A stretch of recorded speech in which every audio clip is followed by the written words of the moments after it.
Smoke choked the ruined nursery. A mother's grief is a universal language, and when the alien matriarch found her clutch shattered, she released a sound that turned the very air to glass. The heavy, lugged footprint in the ash told her everything she needed to know. Commander Cole Miller was a dead man. She hunted him across a dying world to rip the spine from his back. But what she found in the dark wasn't a murderer. It was a broken, dying soldier fighting his own kind to keep her last children breathing. The treaty had been signed in the dust of the canyon, not 3 solar cycles ago. The matriarch remembered the human who had stood before her, Commander Cole Miller. He had not worn the ceremonial dress of the politicians from Earth. He wore scuffed combat armor, stained with the rust-colored soil of Aegis Prime. He had smelled of stale sweat, recaf, and quiet exhaustion. When she had extended her primary claw, a gesture of peace that left her underbelly exposed, Miller had taken it with an ungloved hand. He hadn't flinched at the sharpness of her chitin. He had looked into her compound eyes and nodded. "No more killing," he had said. Now, looking at the pulverized remains of her nesting chamber, the matriarch realized humans were exactly what her ancestors had warned her about. Liars. The subterranean nursery was a graveyard of translucent shells and viscous blue fluid. The incubation lamps above had been shattered, their broken filaments dangling like dead metal vines. Puddles of amniotic gel hissed where they touched the still-hot casings of heavy assault rifle ammunition. She walked through the devastation. Her 4 primary legs clicked against the stone floor, a slow, rhythmic metronome of absolute devastation. She did not weep. Her biology did not possess tear ducts, but the pheromones leaking from the spiracles along her thorax were thick and acrid, heavy with the scent of a mother whose reason for living had just been extinguished. 30 eggs, 30 heirs to the hive, all reduced to a smear of proteins and crushed chitin. She paused near the center of the room. Her antennae twitched, picking up a scent beneath the heavy blanket of cordite and burnt flesh. It was sweat, mammalian, salty. She lowered her massive angular head, the mandibles parting slightly to draw the air across her Jacobson's organ. A boot print. It was stamped perfectly into the drying gel of a crushed egg. The tread was unmistakable. Deep grooves, reinforced arch, the hexagonal pattern of the United Earth Coalition's heavy infantry. Beside the print lay a torn piece of fabric. She speared it with the tip of her foreleg and brought it to her eyes. It was a shoulder patch, a snarling dog's head over the number 104. Miller's unit. The matriarch's chest plates expanded, taking in a massive breath of the toxic air. She released it in a long, rattling hiss. The piece was dead. The humans had used the treaty to gain access to the deep tunnels, to bypass the hive's outer defenses and strike at the very heart of their future. Miller had looked her in the eyes, promised her coexistence, and then marched down here to slaughter her unborn. She did not call for the swarm. The swarm was fighting a perimeter war on the surface, holding back what they thought were rogue human drilling operations. She had told them to hold the line. She had trusted Miller to handle the fringe elements. This was not a matter for the swarm. This was personal. She turned her massive frame toward the blasted steel doors of the nursery. The heavy scent of Miller's boots trailed out into the dark, descending deeper into the geothermal vents. He was running. The matriarch dug her claws into the bedrock. Her muscles coiled like tempered steel springs, and she launched herself into the tunnels, her body a blur of black armor and lethal intent. Far ahead, in the suffocating dark of the lower shafts, Commander Cole Miller spat a wad of blood onto the grating. He didn't have much time. His right leg was dragging, the servos in his armor fused and sparking from a plasma burn that had taken out half his calf. He was leaning heavily against the rusted wall of the maintenance shaft, his breath coming in ragged, wet gasps. "Keep moving," he muttered to himself, his voice sounding hollow inside his own helmet. "Just keep moving." He looked down at his arms. He was cradling a heavy, climate-controlled transport cylinder. It was designed for moving volatile mining explosives, but right now, it held something infinitely more dangerous and infinitely more fragile. Inside the heavily padded, temperature-regulated tube were 3 translucent eggs. They were heavy, far heavier than they looked, and the gel inside them shifted with every uneven step he took, throwing off his balance. "Miller to any UEC channel," he rasped into his comms. Static hissed back at him. "This is Commander Miller, code Black. The wardens have breached the perimeter. They hit the nursery. I repeat, rogue elements have hit the nursery. Peace treaty is compromised. I am falling back to Sector 4 with..." He coughed, a sharp pain radiating from his ribs. "With the survivors." Nothing. The rock above him was too thick. The signal wasn't getting out. He leaned his head against the cold steel of the wall and closed his eyes for a fraction of a second. The Wardens. A human supremacist paramilitary group that had been operating in the shadows for months. Miller had suspected they were planning something, but he hadn't known they had infiltrated his own ranks. They had swapped uniforms, used his unit's call signs, and bypassed the alien sentries under the guise of an inspection tour.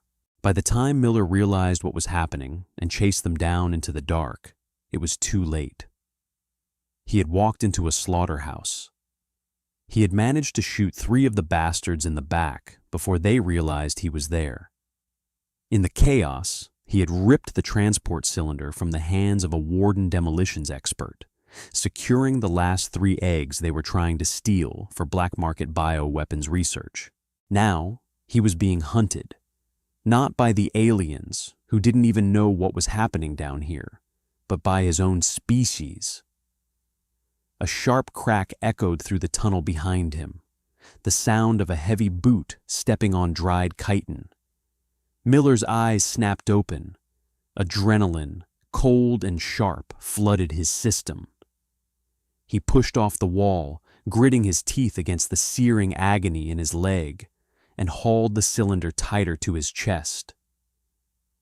He limped deeper into the dark, toward the geothermal vents. The matriarch moved through the tunnels not like a beast, but like a ghost. For a creature weighing over 2 tons, she was impossibly silent. Her claws found the soft earth between the metal gratings. Her carapace absorbed the dim ambient light of the emergency strips. She tracked the blood. It was bright red, mammalian, oxidizing rapidly in the sulfur-heavy air of the deep vents. 2 miles into the descent, she found the first anomaly. A body lay slumped against a pressure valve. The matriarch paused, her scythes raising instinctively. She tasted the air. Dead. Human. She approached slowly.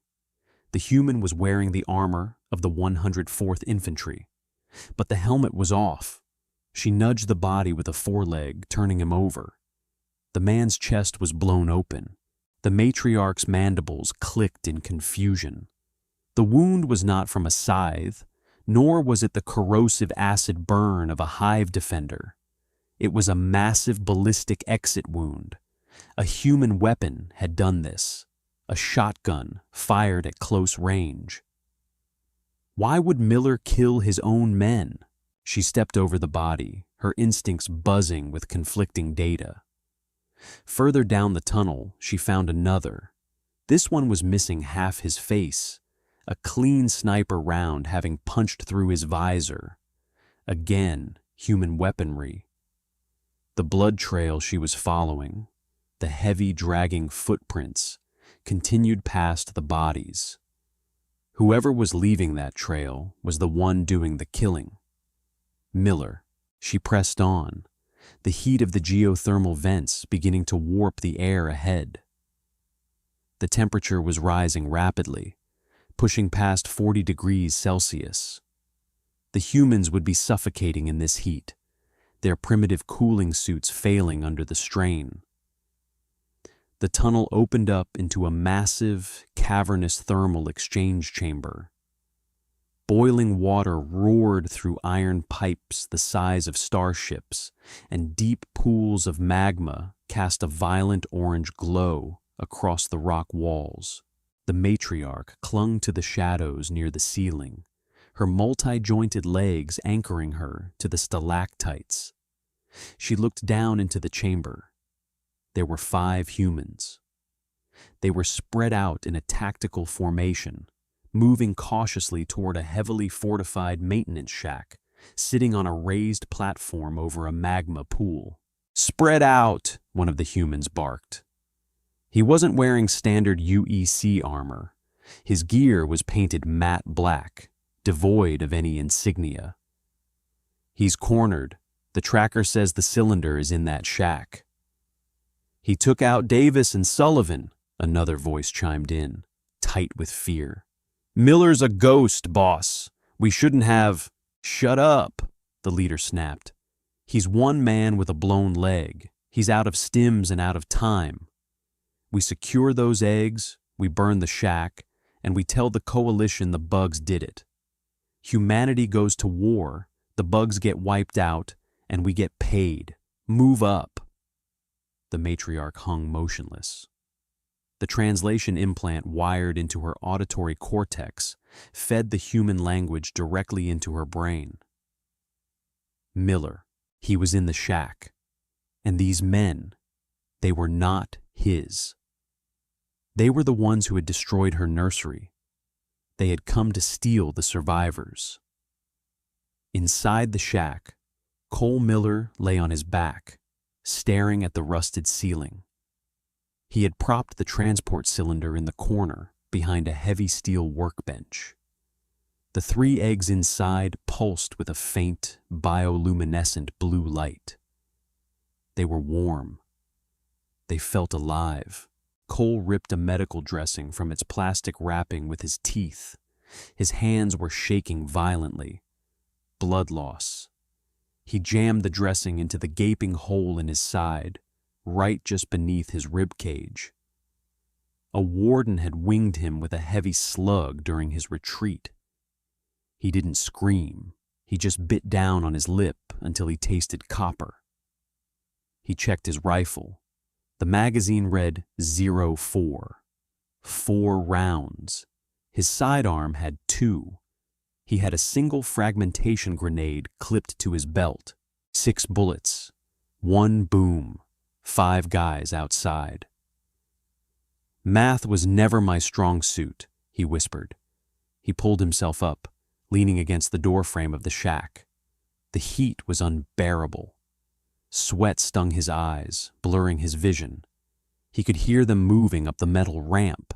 The clanking of their boots was loud, undisciplined. "Miller!" The voice echoed over the roar of the thermal vents.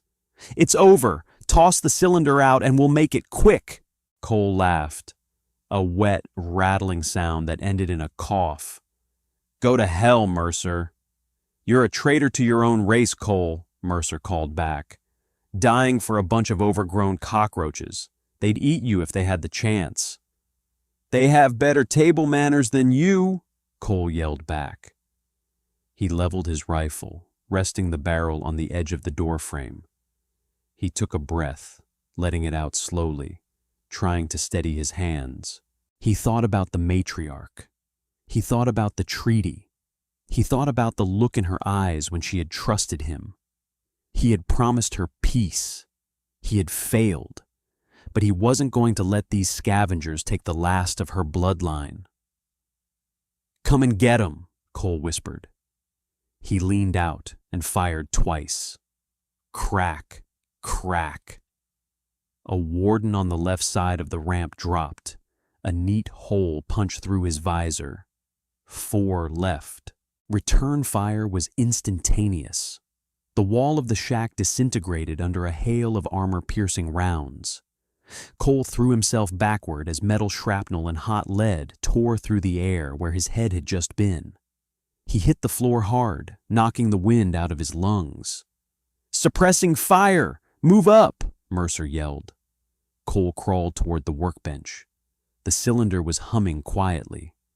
He reached out and placed a bloody hand on the glass. "Sorry," he muttered to the unhatched creatures inside. "I really tried." The matriarch dropped from the ceiling. She did not announce her presence with a roar. True predators do not warn their prey. She fell 30 feet, her massive weight crashing directly onto the back of a warden mercenary. The man didn't even have time to scream. The impact drove him straight through the heavy metal grating of the catwalk, his spine snapping like a dry twig. The remaining 3 mercenaries spun around, their weapons tracking the sudden movement. But the matriarch was already a blur of violence. She swept her right scythe in a brutal, horizontal arc. It caught the closest human at the waist, shearing through the heavy composite armor as if it were wet paper.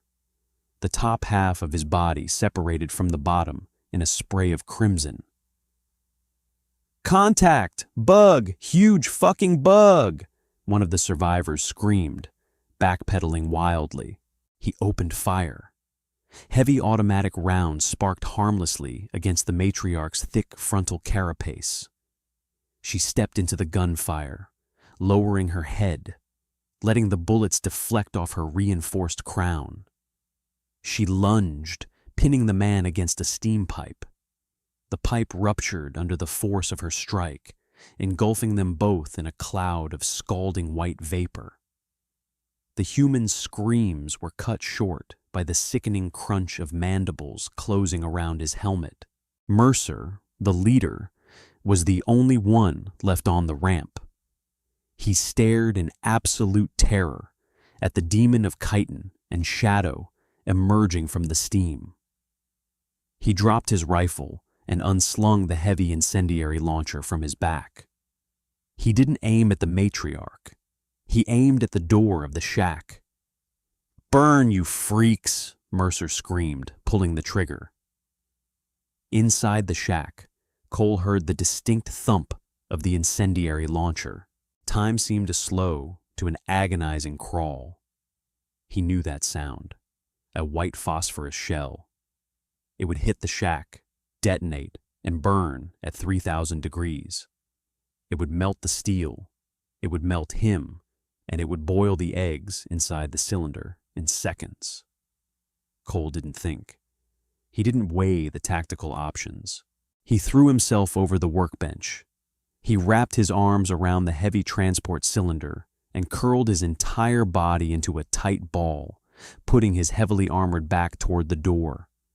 The shell hit the threshold of the shack and detonated. The explosion was deafening. A wave of liquid fire washed into the room. Cole screamed as the superheated chemical fire splashed across his back. His ceramic armor plating immediately began to crack and slough off. Alarms blared inside his helmet, warning of catastrophic thermal breaches. The heat was absolute agony, searing through the protective layers, biting into his skin. But he didn't move. He held the cylinder tight against his chest, burying his face in the collar of his suit, forming a human shell over the alien clutch. The fire washed over him, roaring like a caged beast, but the eggs remained untouched in his grasp. Outside, the matriarch watched the shack erupt in flames. A primal roar finally tore from her throat. She closed the distance to Mercer in a single bound. The mercenary tried to draw his sidearm, but she drove her scythe through his chest, lifting him clean off his feet. She didn't drop him.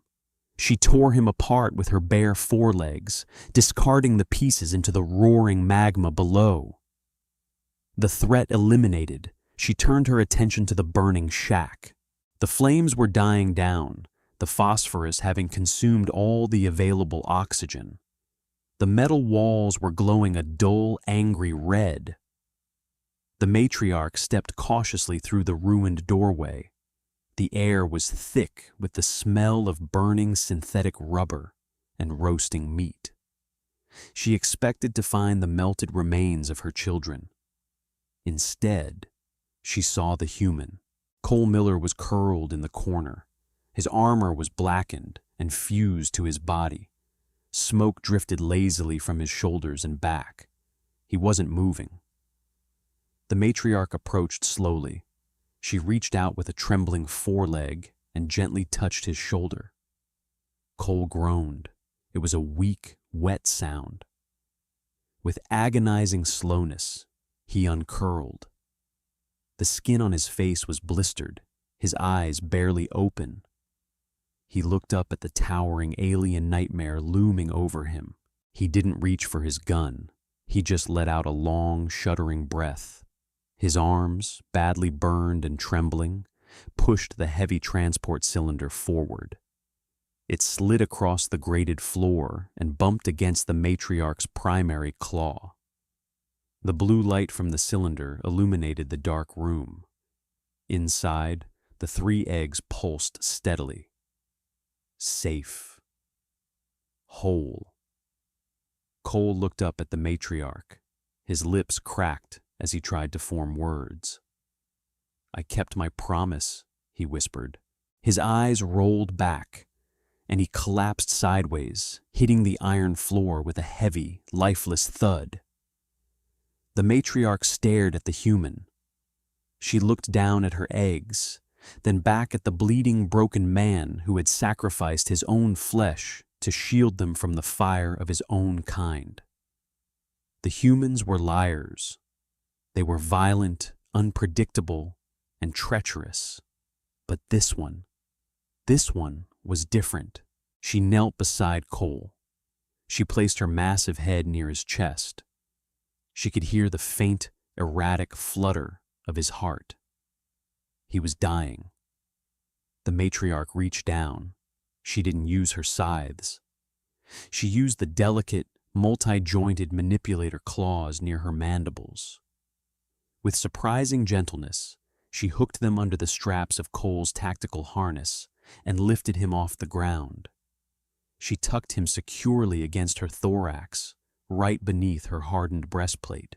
She picked up the cylinder with her other arm. The swarm was still fighting on the surface. The rogue humans were still out there. The war had just begun, but the matriarch had a new objective.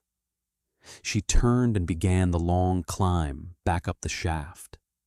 She had to get her children to safety, and she had to save the human who had bled for them. The ascent was a slow, agonizing crawl through the throat of the world. The matriarch climbed. Her primary claws gouged deep trenches into the basalt walls of the vertical shafts, hauling her massive bulk and her fragile cargo upward. In her left manipulator arm, the transport cylinder hummed, a steady, rhythmic vibration that promised life. Tucked securely against her thorax was Commander Cole Miller, who promised nothing but death. He was dying. She did not need medical sensors to tell her this. The scent of his blood was changing, souring as his internal organs began to shut down. His breathing was a wet, ragged rattle. Every time she shifted her weight to navigate a treacherous overhang, A low groan vibrated from his ruined throat. "Hold on," she willed him, though she lacked the telepathic pathways to speak to a mammal. "You do not have permission to die." They crossed the boundary from the geothermal vents into the lower levels of the hive proper. The oppressive heat of the magma tubes gave way to the cool, humid air of the tunnels. The walls here were not bare rock, but coated in a thick, bioluminescent resin that cast a sickly green pallor over the dark. As the matriarch dragged herself over the lip of the primary access tunnel, the shadows detached themselves from the walls. Praetorians, 6 of them. They were her royal guard, towering monstrosities of spiked chitin and razor-sharp mandibles, bred solely for violence. They encircled her immediately, their antennae whipping back and forth in agitation. They smelled the charred meat. They smelled the human. The largest Praetorian, a heavily scarred veteran of the surface skirmishes, stepped forward. It lowered its head, opening its massive jaws to reveal rows of dripping, serrated teeth. A deep, guttural hiss vibrated in its chest. A demand. The human was an enemy. The human was prey. It reached a bladed foreleg toward Cole's limp body. The matriarch did not hesitate. She dropped her weight, pivoted, and drove her right scythe directly into the Praetorian's heavily armored shoulder. The impact cracked the chitin like a gunshot. The guard shrieked, staggering backward, leaking viscous yellow fluid. The matriarch flared her thoracic plates, making herself appear twice her size. She released a concentrated blast of pheromones, dominant, furious, and absolute. Mine. The chemical signal washed over the guards. Touch him, and you join the dust. The Praetorians froze. The aggression drained from their posture. Slowly, one by one, they lowered their bodies to the resin-coated floor, pressing their mandibles against the earth in absolute submission. She ignored them, pushing past their kneeling forms and carrying Cole deeper into the labyrinth. She bypassed the main thoroughfares, taking the winding, narrow paths toward the spawning vats. The hive was in chaos. Through the sensory network of the walls, she could feel the frantic vibrations of the worker castes and the distant, rhythmic booming of heavy artillery on the surface. The humans were shelling the outer perimeter. The wardens had done their job well. They had sparked a full-scale extermination campaign. She reached the deepest chamber of the medical ward. It was a vast, domed cavern filled with shallow, terraced pools of thick, luminescent biogel. This was where injured warriors were brought to regenerate, their wounds bound by the hive's symbiotic bacteria. She knelt beside the most concentrated pool. Gently, with a precision that defied her monstrous appearance, she lowered Cole onto the sloping edge. His armor was a lost cause. The white phosphorus had fused the synthetic fibers to his undersuit, and the ceramic plates were cracked and useless. Using her delicate inner mandibles, she began to strip him. She sliced through the carbon weave straps, peeling away the scorched metal and melted plastic. When she exposed his back, her antennae twitched. The burns were catastrophic. The skin was entirely gone across his shoulder blades, replaced by a charred, weeping mess of blackened muscle and blistered tissue. UEC helmet, HUD readout, local net sync. Vitals, critical. Heart rate, 38 beats per minute, dropping. Blood pressure, 70/40. Core temp, 40.2 degrees Celsius. System status, septic shock imminent. multiple organ failure projected in 12 minutes. The matriarch nudged his limp body into the gel. Cole slid downward, the viscous glowing fluid rising over his chest, submerging his horrific burns. The reaction was immediate. The gel hissed as it made contact with the necrotic human tissue. Cole's spine arched violently. His eyes flew open, wide and unseeing, and a hollow, choked scream tore from his lungs. He thrashed in the pool, his hands clawing weakly at the slick edges. The matriarch pinned him down. She placed a heavy foreleg over his unburned chest, holding him firmly beneath the surface of the gel. "Do not fight it," she clicked, her translation implant pushing the words into the speaker of his discarded helmet on the floor. "Let it eat the death." The symbiotic microbes in the gel were aggressively stripping away the dead flesh, a process that felt akin to being bathed in acid. It was brutal. It was primitive. But it was the only thing that would stop the infection and knit the muscle fibers back together. Cole fought for another 30 seconds, his bloodshot eyes locking onto her compound gaze. He gasped for air, his fingers digging desperately into the joints of her foreleg. Then, the trauma and the exhaustion finally won. His grip went slack. His eyes rolled back, and he sank deeper into the gel, his breathing slowing to a shallow, rhythmic pulse. The matriarch watched him for a long time. She then turned her attention to the transport cylinder. She carefully extracted the 3 eggs, placing them gently into a specialized, temperature-controlled hollow in the cavern wall. They pulsed with a steady, reassuring blue light. Safe. She looked back at the human bleeding in her healing pool. She lay down on the cold stone beside the vat, folding her scythes beneath her, and began to wait. Pain. It wasn't the sharp, biting pain of a bullet, nor the crushing agony of broken bone. It was a deep, pervasive ache. It felt like his very cells were being pulled apart and stitched back together with rusty wire. Cole Miller opened his eyes. The world was bathed in a sickly, pulsating green glow. He tried to sit up, but his limbs felt like lead. The fluid he was submerged in was thick, clinging to his skin like syrup. He looked down. He was naked from the waist up, submerged in a shallow pool of glowing slime. Panic, cold and sharp, spiked in his chest. He thrashed, trying to find purchase on the slippery stone beneath him. Movement is ill-advised. The voice was mechanical, flat, and echoed slightly in the cavernous space. It sounded like a UEC text-to-speech program running through a blown speaker. Cole froze. He turned his head, his neck muscles screaming in protest.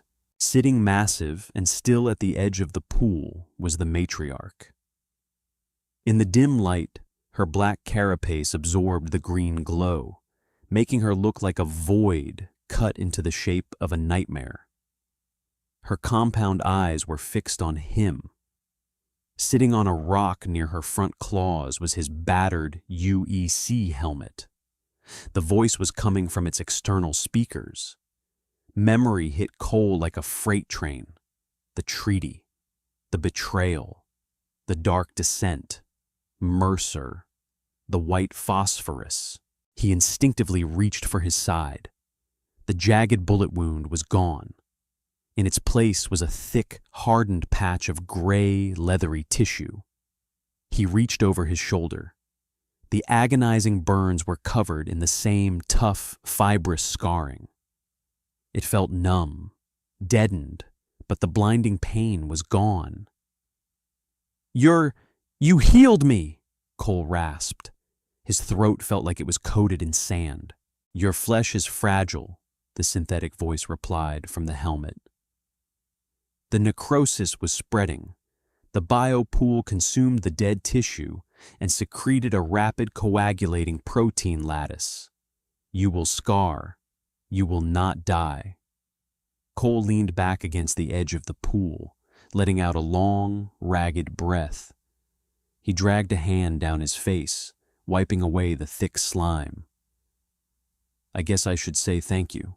Gratitude is a human construct, the matriarch replied.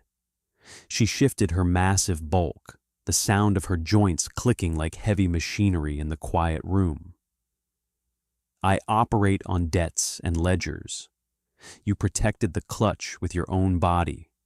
You paid your debt for the failures of your species. I have now paid mine. Cole looked around the cavern.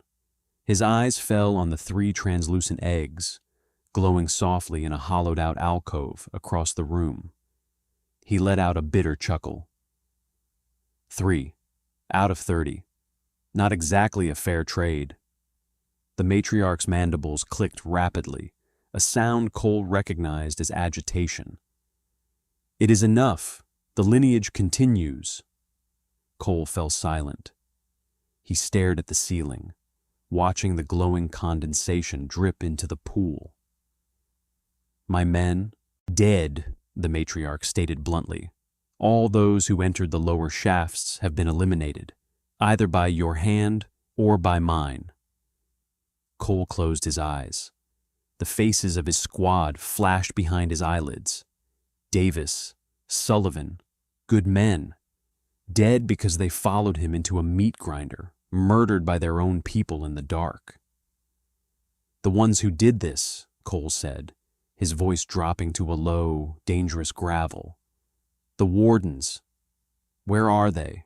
Their leader is dead, the matriarch said. I tore him apart over the magma vents, but the damage is done.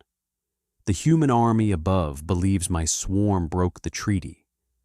They believe we slaughtered your men in the deep tunnels. They're shelling the surface, Cole deduced. He could feel it now, a faint, rhythmic tremor deep in the bedrock. The telltale vibration of UEC heavy siege artillery. Yes, the helmet's flat voice somehow conveyed the gravity of the situation. My outer defenses are failing. The swarm is pulling back to the secondary tunnels. General Thomas Hayes of your United Earth Coalition has issued a broadcast. He claims we are feral beasts. He has ordered total annihilation. Cole's stomach plummeted. General Hayes, the man who had signed the treaty alongside him, the man who had promised the Coalition Senate that peace was possible. If Hayes was using this incident to justify a genocide, it meant one thing. Hayes was in on it, Cole whispered, the realization turning his blood to ice. Mercer didn't have the clearance to bypass the sentry grids. Hayes gave him the codes. The Wardens aren't a rogue element. They're a Black Ops wet squad. Hayes wanted the treaty to fail so he could claim Aegis Prime's mineral wealth without political red tape. Treachery within your own hive, the matriarch noted. She leaned closer, her massive head looming over the pool. The smell of ozone and sulfur washed over him. What does a human do when his hive turns against him? Cole didn't answer immediately. He looked at his hands. They were shaking, but not from weakness. The adrenaline was returning, burning away the last of the exhaustion. He thought about the peace he had fought for. He thought about his murdered men. He thought about Hayes, sitting in a command tent on the surface, drinking recaf and watching orbital strikes turn an entire species to ash. Cole grabbed the edge of the pool and pulled himself out. The thick gel sloughed off his body, hitting the stone floor with wet slaps. His muscles screamed and his legs trembled under his weight, but he forced himself to stand upright. He looked the towering alien directly in her compound eyes. He burns it down, Cole said. The armory of a human infantryman, and the armory of an alien hive queen are fundamentally incompatible. Cole had to improvise. His standard issue armor was a total loss. The ceramic plates shattered or melted. But going to the surface in just his fatigue trousers wasn't an option. The artillery barrages would be throwing shrapnel the size of combat knives through the air. He stood in the center of the staging cavern. Around him, hundreds of worker drones scurried back and forth, dragging the carcasses of dead wardens and fallen hive defenders into the reclamation pits. The air was thick with the scent of pheromones, a chemical symphony of preparation and fury. The matriarch watched him from a raised dais of stone. "Your carapace is broken," the helmet speaker buzzed, translating her clicks. "You cannot survive the kinetic impacts above." "I know," Cole said. He was inspecting the remains of a warden's heavy chest piece he had dragged from one of the bodies. The UEC tracking chips and vital monitors had been carefully carved out. "I need plating, something light but dense." The matriarch descended from the dais. She clicked a command, and two massive Praetorians stepped forward. Between their mandibles, they carried large, curved slabs of dark, iridescent material. Cole recognized it. It was the shed carapace of a Praetorian guard, stronger than Kevlar, lighter than titanium, and highly resistant to thermal damage. "Will this suffice?" she asked. Cole ran a hand over the smooth, incredibly hard surface of the alien chitin. He looked up at her, a grim smile tugging at the corner of his mouth. "Yeah, it'll do." For the next hour, the most bizarre armoring process in the history of either species took place. The worker drones, directed by the matriarch, used their heavy, adhesive bioresin to graft the plates of alien chitin directly onto the surviving undermesh of Cole's tactical suit. They fashioned a heavy breastplate, shoulder pauldrons, and sweeping greaves for his legs. When they were finished, Cole looked in a pool of standing water to check his reflection. He looked like a monster, a hybrid of human engineering and alien biology. The dark chitin absorbed the ambient light, giving him a jagged, predatory silhouette. He picked up his recovered assault rifle, slapping a fresh magazine into the well. He turned to face the matriarch. "I'm ready."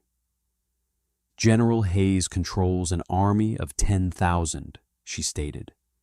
"He has heavy armor, air support, orbital artillery. My swarm is mighty, but we are being choked in the bottleneck of the canyon." "Hayes is fighting a conventional war," Cole said, walking toward a tactical map he had scratched into the dirt with a combat knife. "He's pushing his main force into the canyon, trying to flush you out of the tunnels. He thinks he's fighting mindless bugs." Cole tapped the dirt map. "He's leading from the rear. Command post is always set up at the canyon ridge, overlooking the valley. Heavy defenses in the front, minimal in the back, because he thinks the mountain range behind him is impassable." The matriarch's antennae twitched. "The mountain range is solid rock. My swarm cannot dig through it quickly enough without alerting their seismic sensors." "You don't have to," Cole said. He looked up at her. "There's an old water reclamation pipeline that cuts straight through the mountain. It was built during the initial terraforming phase, long before you and I started shooting at each other. It's too small for your Praetorians, but it's big enough for a human." The implications hung in the humid air of the cavern. "You will go alone," she concluded. "I'll slip through the pipeline, bypass the front lines, and infiltrate the command post," Cole explained. "Hayes is the linchpin. I take him out, and I secure the communication hub. I broadcast the truth about the nursery and the wardens to the fleet in orbit." The Coalition Senate doesn't want this war. Once they see Hayes fabricated the provocation, they'll ground the fleet and recall the troops. And if you fail?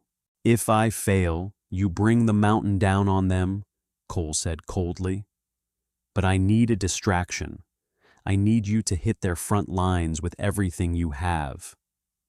Make Hayes think the entire hive is making a desperate final push. Draw his reserves away from the command post. The matriarch considered the human before her. He was broken, scarred, and wrapped in the armor of her own kind. He was willingly walking back into the jaws of the military machine that had betrayed him, all to save a species that had killed his friends.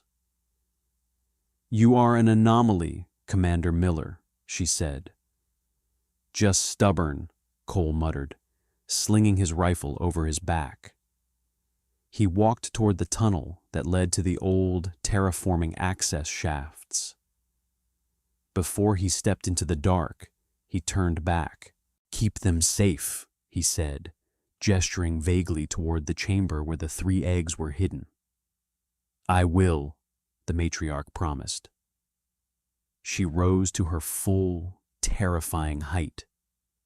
She slammed her primary claws against the stone floor, a sound that echoed like a thunderclap through the subterranean depths. Instantly, the hive answered. 1,000,000 clicking legs, 1,000,000 hissing voices, vibrating through the bedrock. The swarm was mobilizing. "Go, human," the matriarch commanded. "Bring me the head of your general." Cole nodded once. He turned and vanished into the shadows, a lone ghost marching off to dismantle an army. The battle for Aegis Prime had begun, but this time, humanity and the hive were fighting on the same side. The terraforming pipeline was a forgotten artery in the corpse of the mountain. It had been built 60 years ago to pump glacial runoff into the arid valleys, but decades of seismic shifts had choked it dry. Now, it was a dark, suffocating tomb of rusted iron and stagnant chemical puddles. Cole dragged himself forward. There was no room to stand, barely enough room to crawl. The grafted alien plates on his back scraped agonizingly against the curved ceiling of the pipe, showering him in flakes of ancient rust. Every time he pulled himself forward with his elbows, the half-healed burn scars beneath the biogel screamed. The air in the tube was stale, tasting of copper and dead earth. He didn't check the time. Time down here was measured in agonizing inches. Above him, the mountain vibrated. The rhythmic, bone-rattling thumps of UEC heavy artillery shuddered through the iron walls, shaking dust into his eyes. Hayes was pounding the canyon entrance, trying to crack the hive's outer shell. Cole pressed his forehead against the cold metal, forcing his breathing to slow. He closed his eyes and pictured the 3 glowing eggs in the dark. Keep moving. An hour later, the absolute blackness of the pipe began to dilute. A faint, muddy gray light filtered in from ahead. Cole drew his combat knife, gripping the composite handle until his knuckles turned white. He reached the end of the pipeline. A heavy industrial grate blocked the exit.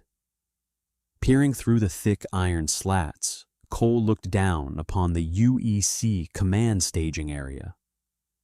The scale of the betrayal was staggering. The valley floor had been transformed into a mechanized fortress. Rows of Goliath-class siege tanks idled in the dirt, their massive railguns angled toward the canyon gorge. Hundreds of infantrymen milled around supply depots, loading crates of high-explosive ordnance onto hover skiffs. At the rear, nestled safely against the base of the mountain ridge, sat the command hub. It was a sprawling complex of modular steel tents, bristling with communication spires and anti-air batteries. And directly between Cole's position and that command hub stood 3 platoons of reserve infantry. He couldn't fight through them. Even with the alien armor, he'd be cut to ribbons in seconds. He needed the distraction.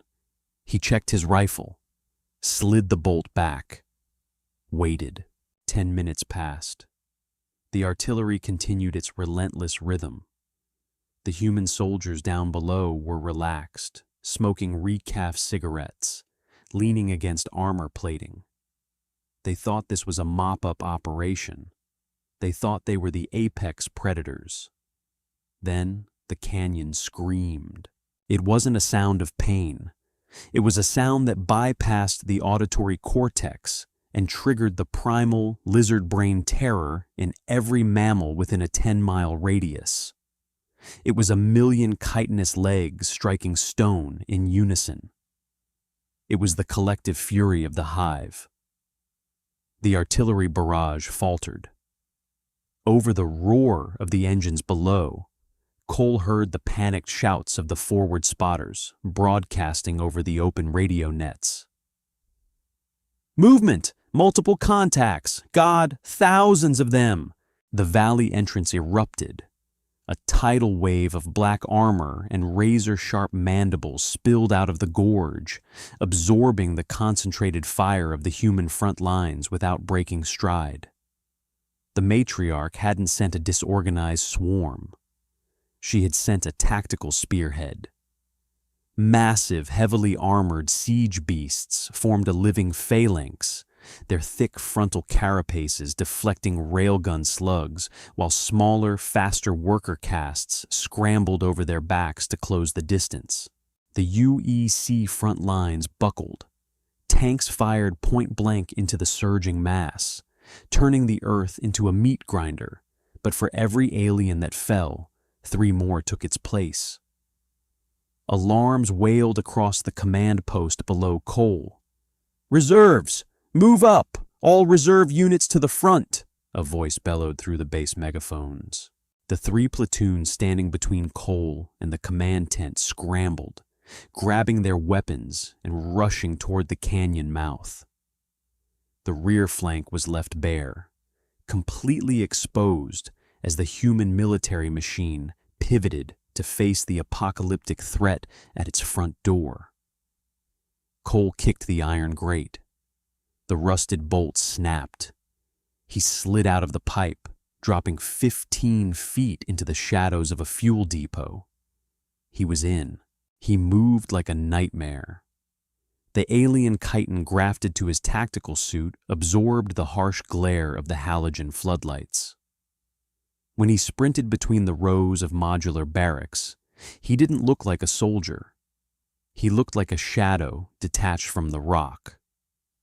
The command hub was heavily guarded, but not by regular infantry. 4 men in matte black armor stood at the perimeter. Wardens. Hayes had kept his personal wet squad close to protect his own skin. Cole didn't feel a flicker of hesitation. He didn't see human beings. He saw the boot print in the crushed egg.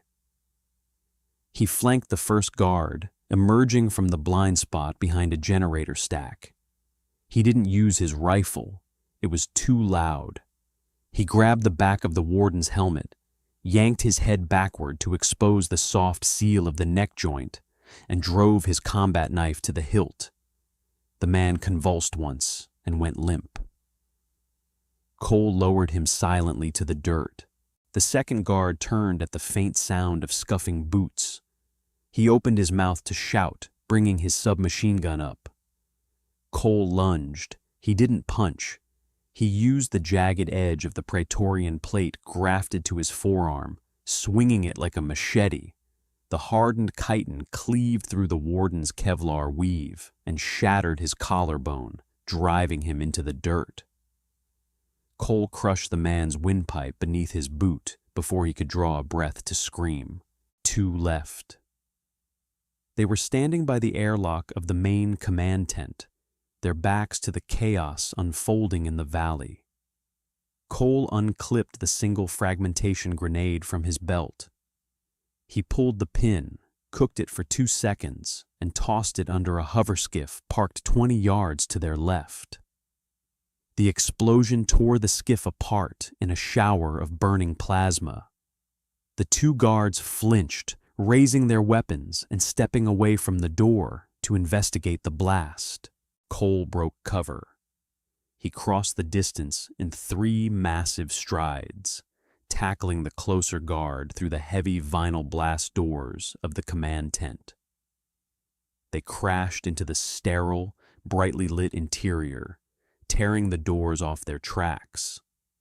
The tent was massive, dominated by a glowing blue hollow table displaying the tactical feed of the slaughter outside. 3 junior officers dove behind computer consoles, screaming. General Thomas Hayes stood at the head of the table. He was a broad-shouldered man with iron gray hair and a uniform that had never seen actual combat dirt. He froze, a half-empty glass of amber liquid halfway to his mouth. Cole dragged the stunned warden to his feet and used him as a human shield just as the guard outside opened fire. Bullets tore into the warden's back. Cole drew his sidearm from his hip and fired twice over the dead man's shoulder. The guard outside slumped over the threshold, a neat hole between his eyes.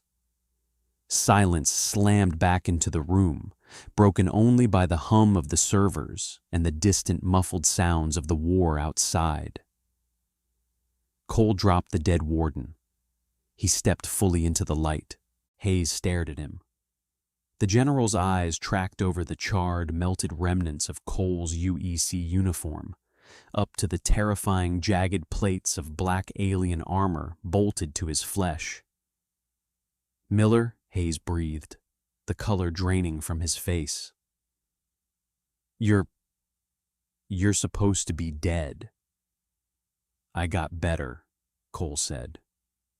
His voice was a rasping, gravelly whisper.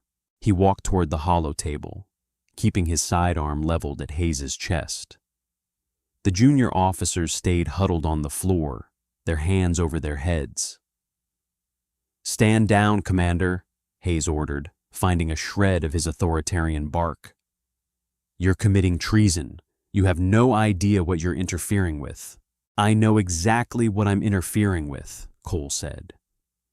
He reached into his tactical pouch with his free hand and pulled out the heavy data drive he had ripped from Mercer's suit in the tunnels.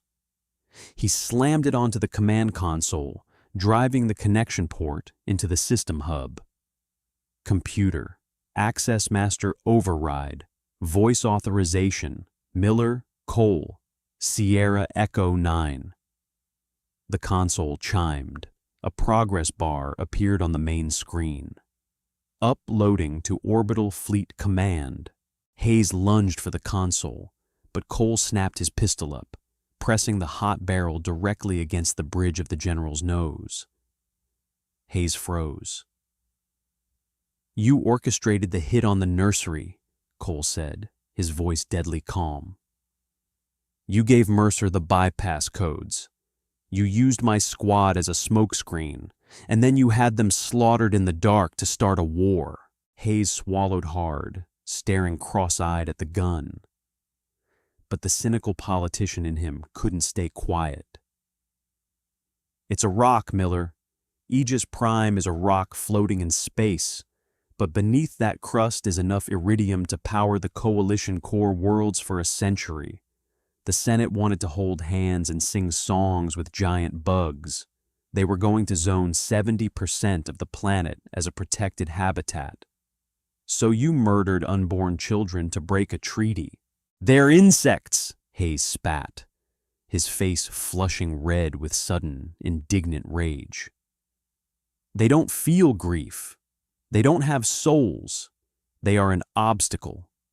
You're bleeding for a species that would lay eggs in your chest if you gave them half a chance. We need this planet. I just gave the Senate the excuse they needed to take it." Cole looked at the man. He thought about the matriarch's delicate claws lifting him into the healing pool. He thought about the devastating, silent grief radiating from her in the ruined nursery. "You're wrong," Cole said softly. "They feel everything, and they keep their promises." Behind Hayes, the main screen flashed green. Upload complete. Broadcasting on all wideband channels. The transmission hit the orbital fleet like a physical shockwave. It bypassed the standard encrypted channels and flooded the open airwaves. Every ship in the Coalition Armada, every communications officer on the bridge of the UES Dauntless, and every ground commander with an earpiece suddenly received a Priority 1 data dump. First came the helmet cam footage from Mercer. The crisp, undeniable video showed the wardens, wearing UEC Black Ops gear, gunning down Cole's men in the subterranean tunnels. Then came the audio logs, Mercer's voice crystal clear over the static, confirming Hayes' direct orders to burn the clutch. Finally, the live audio feed from the command tent broadcasted Hayes' own damning words to the entire fleet. "I just gave the Senate the excuse they needed to take it." In the command tent, the master console chimed a cheerful, sterile green. Upload complete. Hayes stared at the screen. The color completely drained from his face, leaving his skin the color of dirty ash. He watched a lifetime of ruthless political climbing, bribery, and carefully crafted narratives evaporate in a fraction of a second. The Senate wouldn't protect him. The military brass would court-martial him before the sun fully set. He was a dead man. He looked at Cole. The shock in the general's eyes rapidly curdled into the raw, rabid fury of a cornered rat. If he was going down, he wasn't going alone. Hayes wasn't a frontline soldier. He was a politician wearing a uniform. But sheer, unadulterated desperation made him fast. He slapped Cole's pistol aside with his left hand, the heavy weapon clattering uselessly across the metal grating. With his right hand, Hayes drew a jagged 6-inch ceramic holdout blade from his belt. He drove it upward in a vicious arc, aiming for the soft, exposed gap just below the heavy alien breastplate grafted to Cole's chest. Cole saw it coming, but his body simply refused to react in time. The adrenaline was a finite resource, and his reserves were utterly tapped. The blade bit deep into Cole's abdomen, scraping sickeningly against his lower rib. Cole let out a choked grunt, stumbling backward. The biogel beneath his armor tore open, and fresh hot blood immediately spilled down his stomach, soaking the waistband of his fatigues. Hayes didn't stop. He tackled Cole, driving his weight forward. They crashed hard into the corner of the hollow table. The heavy machinery buckled and shattered in a shower of sparks and flickering blue hard light. Hayes ripped the ceramic knife free from Cole's side. He raised it high for a killing strike, his face twisted into a mask of pure, ugly hatred. Spittle flew from his lips. "You traitorous son of a—" Cole didn't try to block the knife. He didn't have the muscle density left to stop a grown man's downward thrust. Instead, he threw his entire body weight forward, leaning directly into the strike. The knife plunged into the meat of his shoulder, sliding right beneath his collarbone with a wet crunch. The pain was blinding, a white-hot spike that threatened to shut down his nervous system. But the momentum carried Cole inward, closing the distance between them to 0. Cole brought his right arm up. He didn't use his fist. He drove the jagged, razor-sharp edge of the Praetorian forearm plate directly upward, aiming just beneath Hayes' jaw. The alien chitin was engineered by evolution to crack heavy armor. It sheared through Hayes' mandible, bone, and cartilage with sickening ease. The strike punched completely through the bottom of the general's skull, lifting the heavier man 2 inches off his feet. Hayes's eyes went wide, the pupils blown outward in sudden, catastrophic shock. The ceramic knife slipped from his trembling fingers, hitting the floor. He made a wet, clicking sound deep in his throat, staring sightlessly into Cole's eyes. Cole twisted his arm, stepped back, and let the man fall. General Thomas Hayes collapsed in a heap of tangled limbs and ruined uniform. Blood pooled rapidly onto the pristine, sterile floor of his command center. He twitched once, a massive nervous system misfire, and lay still. Cole sank to his knees. The fight was over, and his body knew it. The adrenaline abandoned him completely, draining out of his system as fast as the blood leaking from his stomach and shoulder. The world tilted violently on its axis. He reached across his chest, wrapped his fingers around the hilt of the ceramic knife lodged in his shoulder, and pulled. It came out with a wet tearing sound. He dropped it, pressing a trembling, blood-slicked hand against the wound. The radio console on the wall suddenly crackled to life. It wasn't the encrypted tactical net. It was a broad-spectrum orbital override, blasting at maximum volume. "All Coalition forces on Aegis Prime. This is Fleet Admiral Briggs," the voice boomed. The Admiral sounded out of breath, his tone heavy with absolute authority and barely contained horror. "Code Omega is in effect. Cease fire. I repeat, all UEC units, cease fire immediately. General Hayes is hereby relieved of duty. Fall back to the designated extraction zones. Do not, I repeat, do not engage the indigenous life forms. Acknowledge." Outside the tent, the war began to stutter. The relentless, earth-shattering thudding of the artillery batteries wound down, one by one. The deep, heavy silence that rushed in to fill the void was almost louder than the explosions. The mechanical whine of the Goliath siege tanks shifted in pitch as they threw their massive engines into reverse. The infantry stopped firing. Cole sat slumped against the ruined leg of the hollow table, listening to the grinding halt of the military machine. His vision was swimming, the edges of the room turning dark and fuzzy. He reached up with his good arm, fumbling blindly along the console until his fingers brushed the broadcast microphone.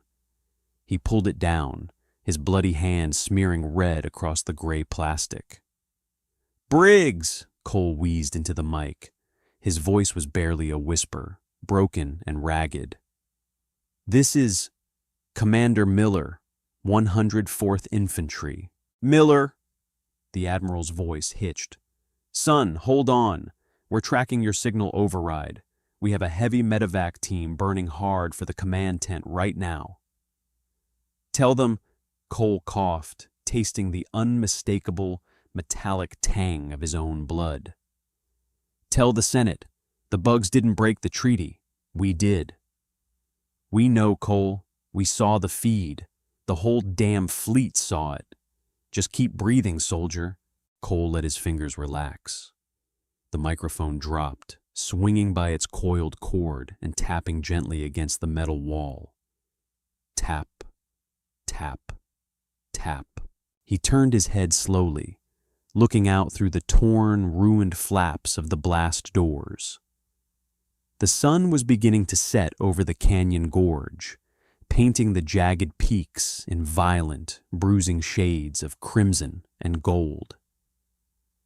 The UEC forces were retreating in disorganized, terrified clusters. Hover skiffs were backing up, and soldiers were marching backward, keeping their rifles trained on the tree line, but holding their fire. And there, standing on the very edge of the canyon ridge, silhouetted against the dying sun, was a shape. It was massive, angular, and terrifyingly still. the matriarch. She stood at the precipice, looking down at the retreating human army. The dust kicked up by the reversing tanks swirled around her black carapace like a storm. Then her compound eyes seemed to shift, locking onto the ruined command tent. Even from a mile away, through the haze and the distance, Cole felt the physical weight of her gaze. She didn't screech. She didn't signal the swarm to charge the retreating backs of her enemies. Slowly, deliberately, she raised one massive, bladed foreleg. She folded it inward, touching the razor-sharp tip to her own thorax in a gesture Cole had never seen an alien make before. It wasn't a threat. It wasn't a challenge. It was a salute. Cole managed a weak, bloody smile. His teeth were stained red. With agonizing slowness, he raised a trembling, chitin-plated arm into the air, mirroring the gesture. The debt was paid. The ledger was clear. He let his arm fall, his chin resting against his armored chest.